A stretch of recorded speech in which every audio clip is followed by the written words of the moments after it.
Everyone, welcome back to my channel. तो आज मैं आपके साथ अपनी new story the waiting alpha का छोटा सा इंट्रोडक्शन पार्ट शेयर करने जा रही हूँ। अगर अच्छा लगेगा तो please like, comment and share जरूर करिएगा और चैनल को भी सब्सक्राइब करना ना भूलें। तो चलिए पार्ट स्टार्ट करते हैं।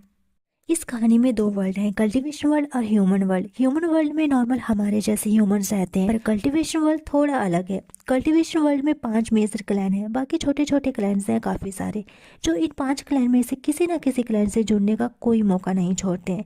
और ये 5 मेजर क्लैन है: Lan clan, Jiang clan, Nie clan, Jin clan and Wen clan. और यहाँ हर man and women, boy and girl का एक सेकेंडरी जेंडर होता है, जो कि उनके वध से ही उन्हें पता चल जाता है, जो कि होता है अल्फा और ओमेगा, जिनमें अल्फा टॉप रहते हैं और ओमेगा बॉटम। फिर ये अल्फा ओमेगा बॉय या गर्ल में से कोई भी हो सकता है, पर इनके ये सेकेंडरी जेंडर भी अलग अलग कैटेगरीज में बंटे हुए हैं, जो कि डोमिनेट, सबमिसिव और नॉर्मल। ओमेगास के लिए तो ये कैटेगरीज उतना इफेक्ट नहीं करती हैं जितना अल्फास के लिए करती हैं, क्योंकि अल्फा एक प्राइडफुल क्रिएचर माना जाता है, इसलिए अल्फा ज्यादातर ओमेगास को डोमिनेंट ही पसंद आते हैं, या दूसरी चॉइस कह लो तो नॉर्मल भी। पर सबमिसिव अल्फा को यहाँ इतनी वैल्यू नहीं दी जाती है, यहाँ तक कि उनके मेट्स भी उन्हें रिजेक्ट कर देते हैं उनके सबमिसिव बिहेवियर की वजह से। मेट इस वर्ल्ड का कह लो या यहाँ के रहने वाले प्राणियों की लाइफ का एक इम्पोर्टेंट पार्ट है। बिना मेट इनकी लाइफ अधूरी होती है। अपने मेट का प्यार, उनकी केयर, उनका साथ और अपने मेट का एहसास इनकी लाइफ में उसी तरह से इम्पोर्टेंस रखता है जैसे मछली के लिए पानी। इनका मेट इनकी ताकत और कमजोरी भी है।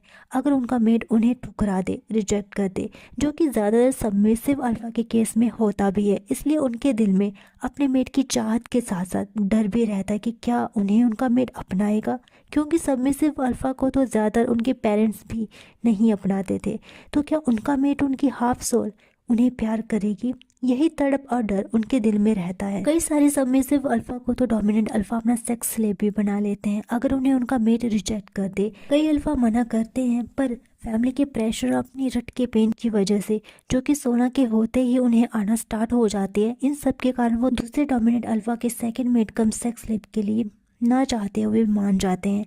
ऐसे तो ज़्यादातर अल्फ़ा अपने मेट से लॉयल रहते हैं, पर कुछ अल्फ़ा ऐसे भी होते हैं जो अपने मेट के अलावा भी दूसरों पर गंदी नज़र रखते हैं, और उनमें सबसे ऊपर हैं जिन क्लैन का करंट सेक्ट लीडर जिन क्वानशन, और दूसरे नंबर पर वैन क्लैन के सेक्ट लीडर के बेटे जो कि हैं वैन चाओ और वैन शू, जिनकी नज़र अभी गुस्सू के लैंड सेक्ट लीडर की छोटे नेफ्यू, जो कि हमारे फर्स्ट मेन लीड हैं लान वांगजी, उस पर है, जो कि एक खूबसूरती की मिसाल है। इवन ओमेगास भी उनकी खूबसूरती से जलते हैं जब उनके मेट की नज़र लान वांगजी पर पड़ती है, और उसे एक बार टेस्ट करने का ख्वाब रखते हैं और कुछ मजाक बनाते हैं, क्योंकि वो एक सबमिसिव अल्फा है जो बाकी अल्फा ओमेगा की तरह इस दुनिया में सेम आस लिए अपने मेट का इंतजार कर रहा है, उसे ढूंढ रहा है, दिल में काफ़ी उम्मीदें, सपने, विश्वास और थोड़ा डर लिए, बिना इस बात की खबर लिए कि उसका मेट तो इस दुनिया में है ही नहीं जहाँ उसे वो तलाश कर रहा है। वो तो दूसरी दुनिया में बेफिक्री से अपनी लाइफ जी रहा है, इस बात से अनजान कि उसकी लाइफ एक बहुत बड़ा टर्न लेने जा रही है जहां वो अपने मेट से मिलेगा।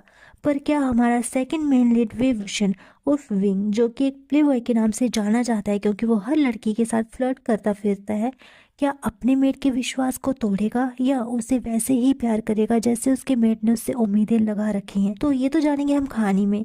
बाकी ये थोड़ी सी इंट्रोडक्शन थी कहानी की, कैसी लगी ज़रूर बताइएगा। बाकी अपना ध्यान रखिएगा। Bye bye and take care.